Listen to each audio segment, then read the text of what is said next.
મહીસાગરમાં તાલુકા પંચાયતના હોદ્દેદારોની વરણી કરવામાં આવી છે। બાલાસિનોર અને વીરપુર તાલુકા પંચાયતના હોદ્દેદારોની વરણી કરાઈ। બાલાસિનોર તાલુકા પંચાયતના નવા પ્રમુખ તરીકે રાજેન્દ્ર સોલંકીની નિમણૂક થઈ। દીપિકા ઠાકોર બાલાસિનોર તાલુકા પંચાયતના ઉપપ્રમુખ તરીકે પસંદ કરવામાં આવ્યા। વીરપુર તાલુકા પંચાયતના પ્રમુખ પદે પિંકીબેન પરમારની વરણી કરવામાં આવી છે।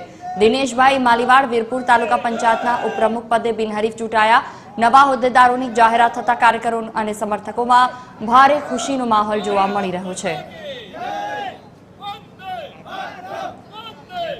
વધુ માહિતી સાથે સંવાદદાતા તેજવંત ફોન લાઈન પર જોડાયા છે અમારી સાથે। જી તેજવંત, તાલુકા પંચાયતના હોદ્દેદારોની વરણી કરવામાં આવી, શું વિગતો?